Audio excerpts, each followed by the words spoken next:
A show created by the fans, for the fans. We are your home for Ohio State football coverage all year long. The Scarlet and Gray Podcast, a Network 216 production. Live weekdays on the Network 216 YouTube channel. Send us all your questions and comments on Twitter at @VSG_podcast. Now, here are your hosts, Tyler Johnson, Jordan Dalton, and Nick Leisure. Good evening, everyone, and welcome to tonight's episode of the Scarlet and Gray Podcast presented by Network 216. I am Tyler Johnson, joined tonight by Jordan Dalton. JD, how you doing tonight, my man? Doing pretty good. My face is a little beat up, but it's all good. Hey, at least you're here. You made it. That's the most important. Just some jiu-jitsu mat burn. It's all. Oh, jeez, dude. Often fighting through it. I love it. Well, there's a lot to get to tonight. It's going to be a lot of transfer portal talk because that is what everybody's discussing. It's the biggest topic right now in college football. Before we get to any of that, though, as a reminder, everyone, take 1 second, if you would, and just drop a like on the video. Subscribe if you are brand new to Network 216.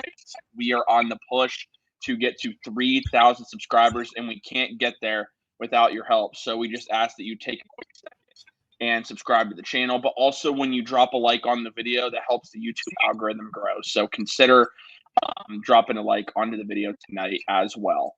And as always, the Scarlet and Gray Podcast in Network 216 is proud to be a partner of Homage Athletic Apparel. Great deals are right now on Homage. And as we're getting close to the holidays, there's no better gift that you can get for someone in your family or in your life than either an Homage gift card so they can shop for themselves or anything at Homage. Not only do they have all the gear for your favorite sports teams, some of your favorite TV shows, The Office, Family Guy. I mean, you name it, they got it. Make sure you check them out. Homage.com. JD, so far, we're going to get to – there's a lot to talk about as far as targets and players the Buckeyes are interested, but so far, it has been very quiet on the transfer front when it comes to quarterbacks. The one quarterback Ohio State, it sounds like, has been interested in, the interest is not being reciprocated, and that is they are interested in Duke quarterback Riley Leonard, who it looks like is going to end up at Notre Dame sooner than later. They're not interested in Cam Ward by all accounts, even though Vegas has them as the favorite. Cam Ward, which is really odd. And there's been talk that they might be interested in Will Howard, yet we've not heard anything nationally about that. And we got a report today that the Buckeyes were interested in Dylan Gabriel, wanted to get him for a visit, and for whatever reason, they didn't have time to do that. I don't know. It's been weird. What are your thoughts so far on how the Buckeyes have handled the transfer portal at quarterback? Because there are a lot of fans that are a little frustrated that we haven't really done anything so far.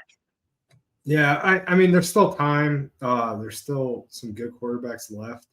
My biggest thing is, like, I don't even know if they are. I mean, there's been, from what we've seen on the recruit, so like the message boards has been like the biggest source of information for all of this. It's like we're not really getting any official reports. It's mostly message boards.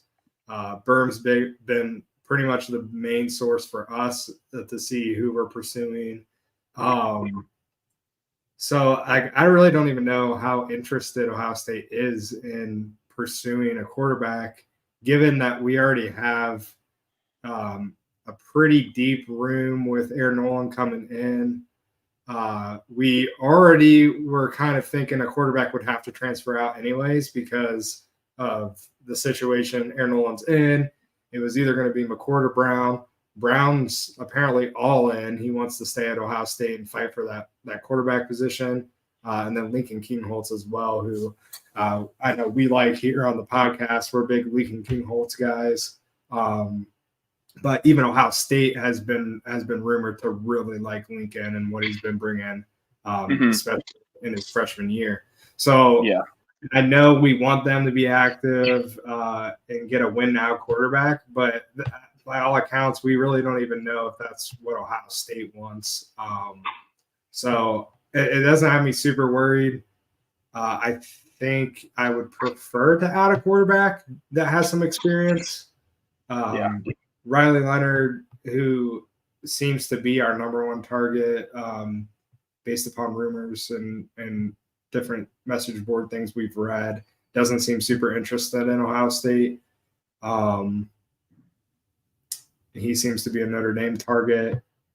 Cam Ward, I think, would be the best fit stylistically for what we want to do on offense. He brings that dynamic playmaker ability that we just haven't had since really Justin Fields with the legs and stuff.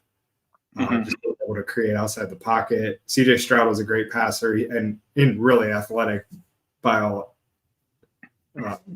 most standards. He at the pro day, I think he ran a 4.4. So like he can run. He just chose to throw because he's got an amazing arm. But he was just never one of the guys that ran outside the pocket and tried to gain yards on his feet. That wasn't his game. But I think with what Ohio State has done in the past 10 years, I think Cam Ward would be the best fit. So we'll see. I'm not super worried about the situation. I think Aaron Nolan's I think he's really good.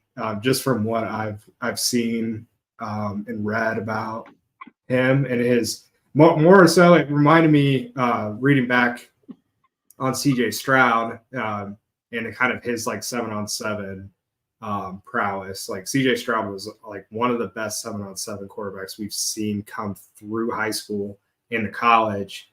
And that's why a lot of people thought he was going to be really good. It's just because of how good he was a national champ in 7-on-7. So I think Aaron Nolan's right up there with CJ Stroud in terms of pass accuracy and things like that coming out of high school. And I think there's a really good shot that he starts no matter who we bring in. So we'll see. I think the big thing for me is so real quick, we do have a question Jermaine asks, any news for quarterback or Travis Etienne's little brother? For those wondering, that is Trevor Etienne. To answer the question on transfer quarterbacks, it's been all connected that Riley Leonard is their number one target, and it's so odd to me. Like, one, we know there's back channeling going on because he still is on the no contact list, and yet Ohio State is really interested in trying to get him on campus. I don't know how all that works, and I'm not going to pretend that I do. So that right there is interesting. Dylan Gabriel was rumored to be – the Buckeyes were interested, and then they never got him on for a visit. The only thing that bothers me, truly, this is what bothers me, not saying that you have to panic and go get a guy. That's not what I think they should do. I want them to at least show the ambition and that we're going to at least have these guys on for a visit. We're going to talk to them. We're going to see if any of them are going to be a good fit with what we want to do. I think they should at least be doing that. You see, all USC has visited with Will Howard. Washington is going to visit with Will Rogers. Will Howard and Cam Ward are going to go to Miami. They're going to visit the Hurricanes. Miami has also had other quarterbacks in. Wisconsin had in Tyler Van Dyke. Nebraska's had in Common Ward and reportedly Cam Ward. There's been reports on that. But my thought is it doesn't even seem like they're really doing their due diligence on these quarterbacks. And I think that's what's kind of irritating me the most, because right now I have nothing against Aaron Nolan. I love Aaron Nolan, and I think he is the future.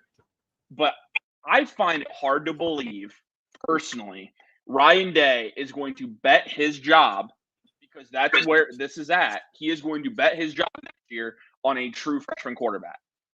I find that very hard to believe. Like, that's a good point. That's, again, am I the biggest Will Howard fan from Kansas State? I'm not. But one thing that guy's going to do is he's going to sling it. He might turn it over more, but he also has never had weapons like this. Fans saying, well, he wouldn't be very good. I think he'd be better than what we think.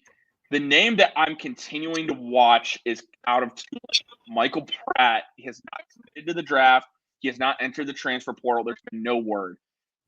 That's a name that Buckeye insiders have brought up repeatedly. I don't know if there's interest there if he hits the portal. I don't know if that's why they keep bringing him up, but something to keep in mind there. You know, the other question for Jermaine, it's odd with Trevor Etienne because the Buckeyes, Alabama, and Georgia are reportedly the three schools that he is really considering. There are rumblings that Travion Henderson might return. JD, does Trevor Etienne make sense for the Buckeyes? I mean, I would love to have him, regardless of what happens with Travion. I wouldn't want another amazing running back. I just don't know if Travion returns how much sense it makes given the other holes on the roster. Yeah, and that also goes to show we don't really know how they're prioritizing this NIL money, and that's been my biggest hang up on all of it is Ohio State taking this money and using it on players that are transferring in? Are they using it on recruits? Like, how is that all being dispersed? So that's a big question. I think Trevor Etienne's a really good running back that can, receive out of the backfield. He's good in between tackles. He's got great speed, just like his brother. I think he brings a lot to this offense. And if Travion does decide to stay, I think he's the perfect guy to pair with him. I think Dalton Hayden's also a great running back, but you'd have to think if we bring in Etienne, Dalton Hayden's probably hitting the transfer portal as well. So, and that's if Henderson stays. If Henderson decides to go to the draft, I think Hayden and Etienne would be pretty dynamic together. So there's so many this season. It seems like this is the year where the last 3 years have kind of built up to in terms of transfer portal and NIL finally culminating in this free agent experience that we're all seeing unfold right in front of our eyes. And we didn't really know how it was going to look. And now that we're here, it is kind of messy and it is kind of confusing, especially when you consider that on average there's 10 players per program in Division I. In the 120 programs that make up Division I football, 10 players per program on average. And you got to think like Michigan, Washington, Texas, and Alabama, they don't really have anybody entering the portal right now because they're still contending for a national championship. So there's going to be a good pool of players from those programs as well that enter. And I know a lot of our friends, and our one in particular is like, what's wrong with Ohio State? Why is your team losing so many players? It's like that, dude. This is every program in college football. This isn't just Ohio State. So, it's so hard to talk about just because like we're so uncertain on every aspect of it. Yeah, man. I mean, it's the whole thing is kind of just the transfer portal's just gotten insane. I mean, it's a new era for college football. It's very strange. Trevor Etienne would be fantastic, but like you said, I mean, Hayden's gone. That said, you're bringing in 3 freshmen running back right now, possibly 2, depending on what happens with Jordan Lyle. Looks like he's going to flip to Miami. However, someone DM'd us the other day that he was on his story. Someone asked him if he was coming to Miami, and he said, "Nah, Buckeyes, go Buckeyes." I don't know. It's been reported. I mean, it's been reported that he is going to go to play. I don't know what happens there. I mean, that's the same thing with Jeremiah Smith and the smoke to go to Florida State. I mean, there's so and I don't think this is not his doing. This is Florida State Twitter. This is the message boards. They're all pushing for him flipping from Ohio State to Florida State. And he was even asked. I guess he kind of got fueled it a little bit. He was wearing like Florida State gloves recently, and everybody made a big deal about it. And he's said he's 100% committed to the Buckeyes. He's repeated it multiple times. But we just don't know what's going on behind the scenes, and it doesn't seem like it's regulated very well. It's almost like the Wild West in terms of recruiting. I know I saw something on formerly Twitter, now X. It was a rumor about a Brian Hartline recruiting violation of Jeremiah Smith. Did you see this, TJ? Oh, I saw this. Yeah. Absolutely ridiculous. It was absolutely. There was a lot of fabricated information in it in terms of like Brian Hartline had already had his official visit the day prior, and all these things, and him attending Jeremiah Smith's football game was a violation, and that Ohio State could lose Jeremiah Smith's commitment because of it. And of course, it was fueled by Florida State X. And all these people are like, Ohio State needs to be banned, have a bowl ban. And it was just like a huge, stupid thing that I just closed it out. And I was like, that is the dumbest thing I've read in a while. And the fact it was Photoshop too is more ridiculous. Yeah, the Photoshop thing was funny. They try so hard. Like, listen, I'm never going to bash another program for trying to flip a guy. I'm not. I don't think it was the program. It's just the fans. Oh, I know. But it's just wild to me, dude. The whole thing is just wild. I mean, like I said, recruiting the transfer portal is nuts. I mean, Yeah. before we move on to some of the targets, is there anything else you want to add on the quarterbacks before we move on to just some of the reported targets for the Buckeyes? No, I think we're more likely to add a medium tier quarterback than we are one of these higher targets.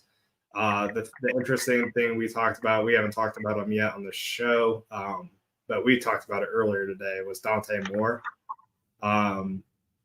We talked about it last week. I think if he transfers to Ohio State, we are really risking losing Aaron Noland and maybe Lincoln Kienholz.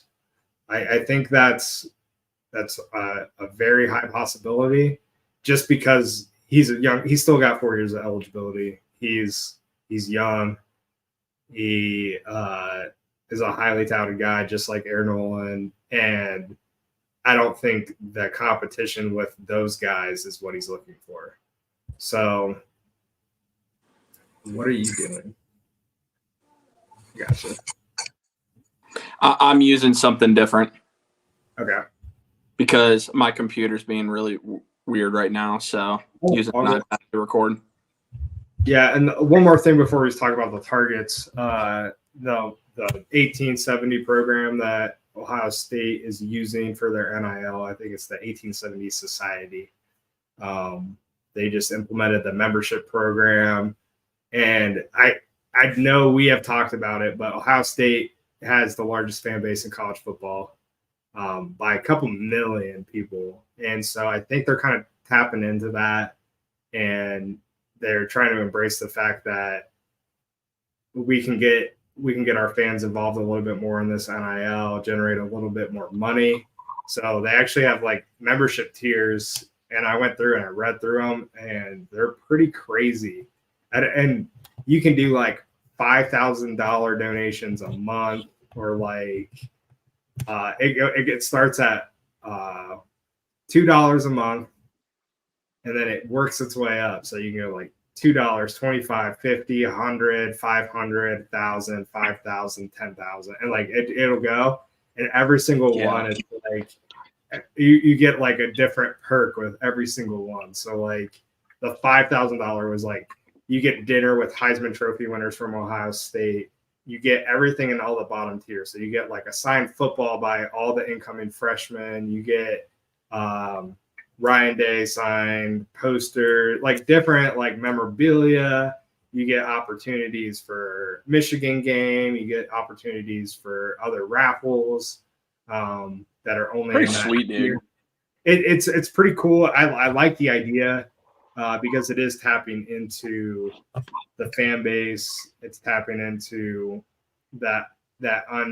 it's basically the market that we can use to kind of fund that NIL, where like Florida's putting on a concert and all money generated in that concert is going straight into their NIL fund. I know there's a couple of other similar things that have happened for other college football programs, different events and different things where they're trying to generate this money specifically for football. So this has nothing to do with like men's basketball at Ohio State or other sporting other sports. This is strictly a football program initiative. So it's really interesting to see where it goes. And then the other thing that we read about, I think it actually dropped right after our last pod, was the talk of they're now calling it Division Zero football, where college football, I said very odd indeed. Very odd, but apparently the NCAA had issued paperwork for a potential division change for college football for certain college football programs. And this is kind of getting into that super conference that we have been talking about, where certain teams will compete against certain teams based upon if they are in this division. So one of the stipulations is that they can directly funnel money from their institution to their players, essentially paying them as employees, paying them a salary, paying them bonuses, all kinds of crazy things directly from a trust fund set up at the school, which essentially would be a giant NIL fund. So we're looking at like salary cap for football programs. We're looking at free agency, like all this professional sports talk within college football. Like we said, it's going to be absolute chaos if it goes through, and it's looking like it will. And I'm talking like maybe 30 programs are in this. You're talking the blue bloods of like Ohio State, Michigan, Notre Dame, Alabama. Maybe you could see like USC, Florida, just to name a few. But like these schools that can afford to be in this division will be, and then that way you don't have lowly Northwestern, who probably focuses more on their academic institutions than they do their athletics, competing against Ohio State, who's all of a sudden receiving millions upon millions of dollars that they're funneling into their football program. So it's more competitive in the sense that you have schools like Alabama and Ohio State constantly competing with each other versus like, you know, those lower tier schools that aren't putting that money towards football. Absolutely, so dude. It's crazy. It's crazy. It is. Yeah, it is wild. By the way, we got a decent amount of people watching on Twitter, X, whatever you feel like calling the app.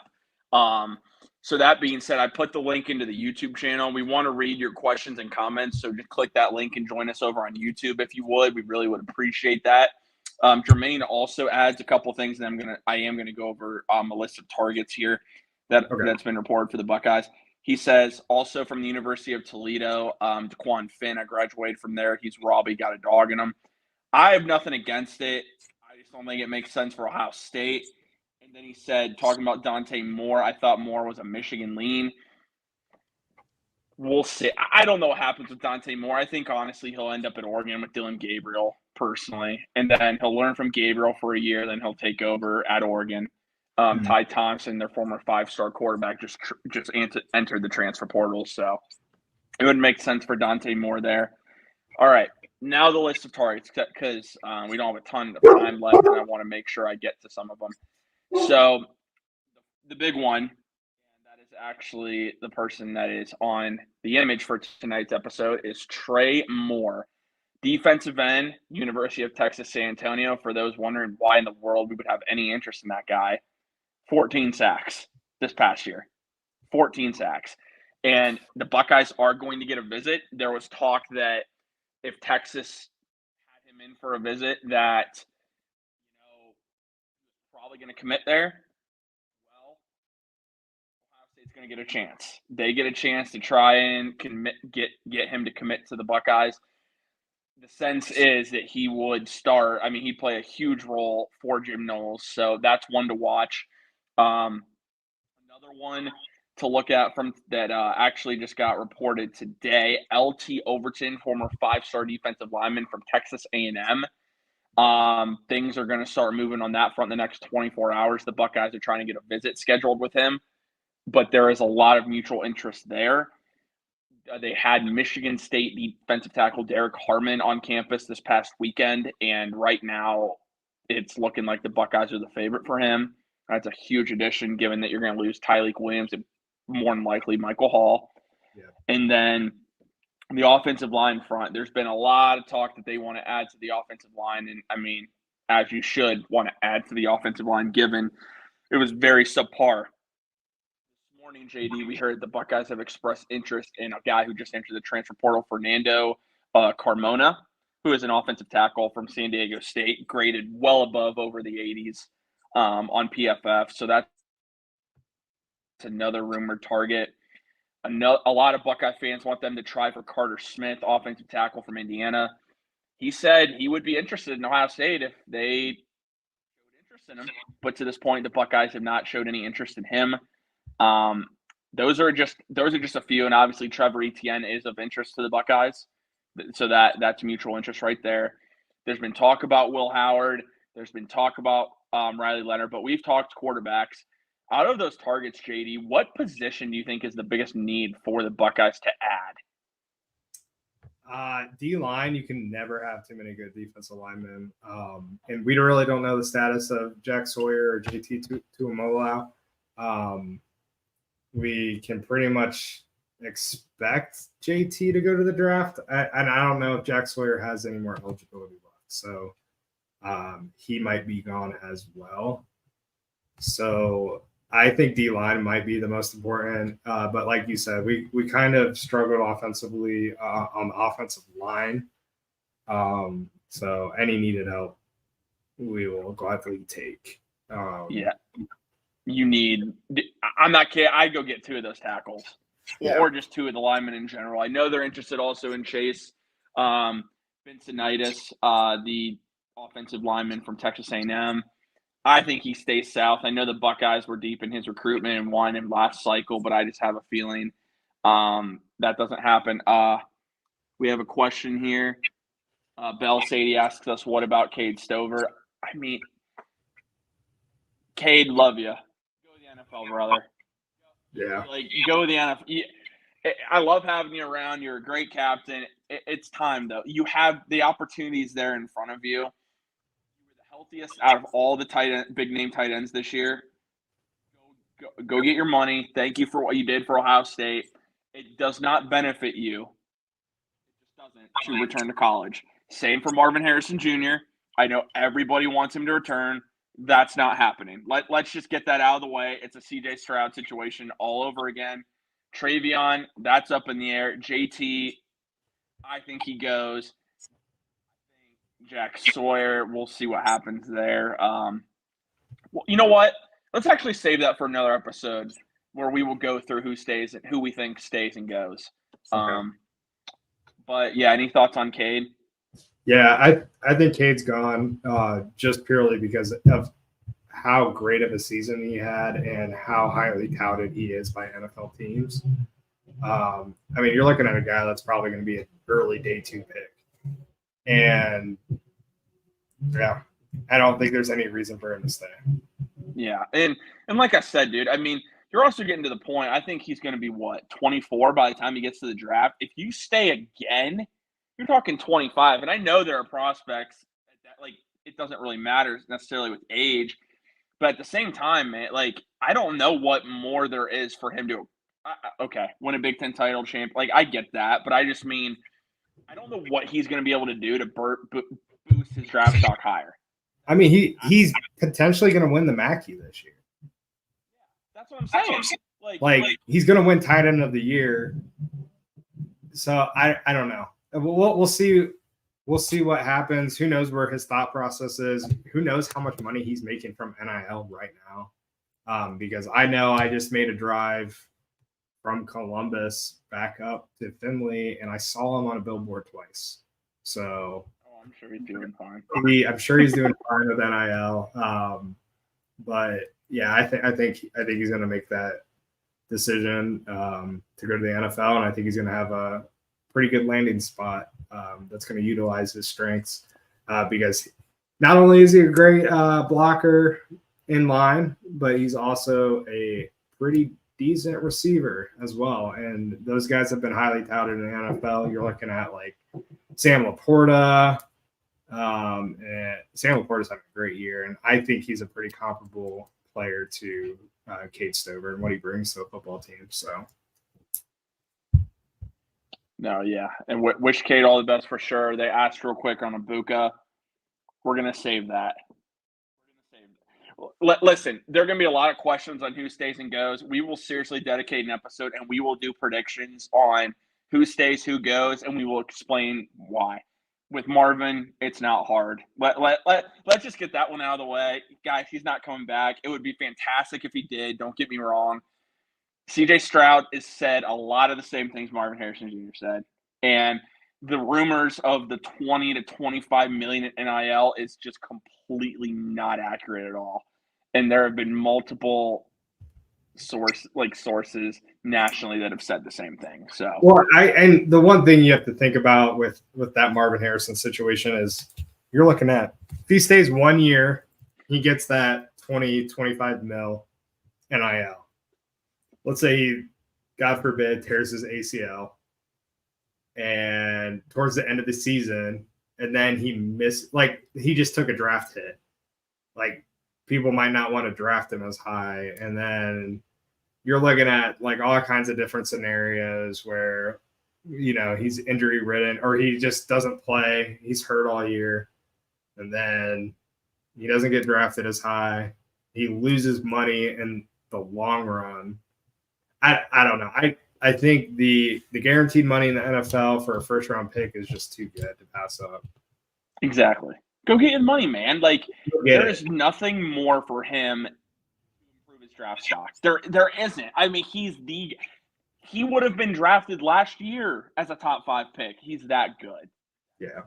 Wrapping things up, JD, is there anything else you want to add before again, we're going to have many episodes probably talking about the transfer portal because, one, we know it's the content you guys want. We have gotten, our most watched episode. So thank you guys for that. That was last week, talking transfer portal. I can see people just want to talk about it ad nauseum. So we will be talking more about it. But is there anything else you want to add on this episode? The other thing I would add just for people watching, there's still a lot of information coming out in terms of transfer portal and players that we're looking at. And a lot of it is I won't say inaccurate, but loosely sourced where we don't really know like truth behind it. I know like what we've been putting on our page, it's been a lot of message board material. So like from our Buckeye insiders. Yeah. From our Buckeye insiders. And it's not, I won't say it's not accurate, but a lot of it is like smokescreen stuff or things that they've heard from a friend or things that they've heard. And so it's just like, we don't really know a lot of this information until it's actually, signed and on a piece of paper. So, it's going to keep us on our toes, and it's going to give us a lot to talk about in the next couple weeks, next couple months. And all I know is Aaron Nolan's going to be on campus next month, which is going to be awesome. And then spring ball is going to be even better. And then we're going to have like the Missouri game to talk about and what to expect with that. So we do have a lot of this offseason is going to be crazy. We're going to have a lot of stuff to talk about, and hopefully Ohio State football is back to where we expect them to be as the season starts next year. Yeah, absolutely, man. Yeah, we're going to have a Cotton Bowl preview once we actually have a better idea on who's going to start at quarterback. Because there's so many players that would be playing that aren't going to be playing. We don't know any of that yet. Backups that would be playing that aren't going to be on the team. So I think we're going to get a lot of information here in the next couple weeks, and then we'll be able to flesh out a good episode talking about the preview and stuff. It's going to be really interesting. Absolutely. Well, thank you everyone that tuned into this episode of the Scarlet and Gray podcast. Like I always say at the beginning of every episode, end of every episode, if you are brand new to Network 216 and to the show, just drop a quick like onto the video. It's that thumbs up on your YouTube screen, the left-hand side of your screen. We really would appreciate that support to help that YouTube algorithm grow. But also, if you're brand new to what we do, subscribe to the channel. Completely free to subscribe to Network 216. Browns content, Cavs content, Ohio State football content. Again, we're a year-long show now, Ohio State football content every single week. Want to make sure you don't miss any of it. And what we also have coming up in the new calendar year, once more transfers are finalized, once we get closer to spring ball, we will be doing a Big Ten preview individually of every single team. So just some of the things to look forward to. But we really appreciate you guys and tuning in for this episode of the Scarlet and Gray podcast. We will talk to you guys all again soon. And, of course, as always, go Buckeyes.